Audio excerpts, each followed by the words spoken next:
You may have to excuse the frog in my throat, a little scratchy. I just got back from the Dominican Republic on a mission trip. I'm telling you, makes you appreciate the United States of America anytime you slip into a third world country. You know, you start feeling a little scratchy. Man, do I take the antibiotics? Certainly don't want to take them with the water. Do I need to go to the doctor? The freedom to have a free mind, to not worry about things. Freedom isn't just what we have in the United States in general. It's freedom of your mind. I come back and I sit in my kitchen. Yeah, I'm a little hungry. Go to the refrigerator, get a piece of cheese, wrap it up in some butterball turkey, and power it back. I was free to do that. And a lot of people aren't. Now, why are we free to do that? I don't think it's the current president or the current Senate or the current House.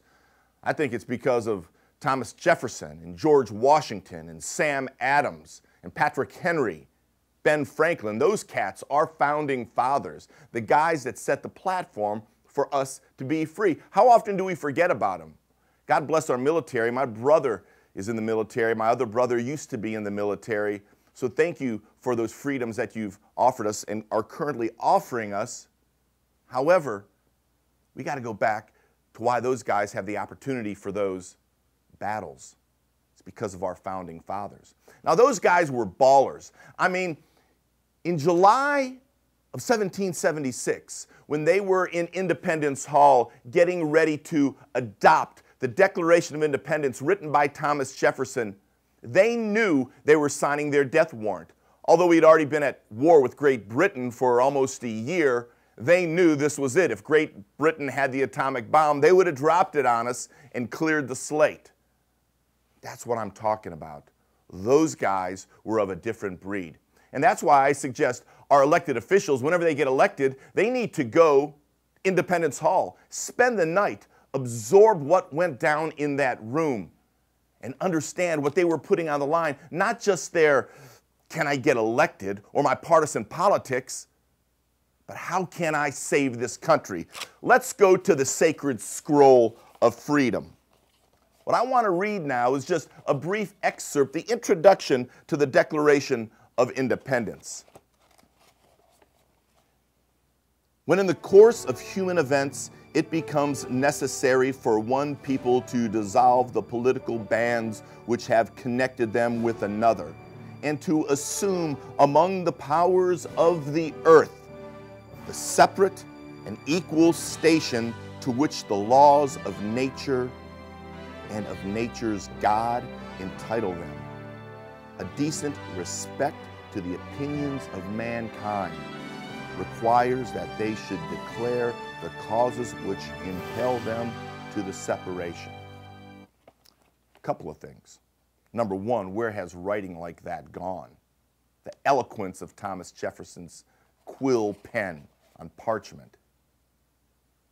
And number two, what an introduction to a very important document that sets the stage for our freedom. But let me say this, people, the baller of all ballers, the ballingest baller, sitting around the tavern in Williamsburg with Jefferson, with Madison, with Monroe, when the elder Washington popped in for a cold frosty, was Patrick Henry. What? Patrick Henry, are you kidding me? This is the man. In 1775, we're already at war. So on March 23rd, in Henrico, Virginia, which is right by Richmond, is this church, the Convention of the Delegates of Virginia.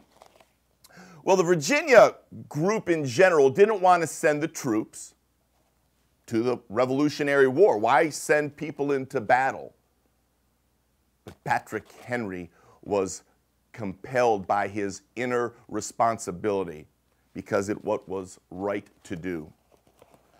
So I'm going to close with one of the greatest speeches in the history of mankind. I urge you to read the whole thing, but I'm just going to read the close.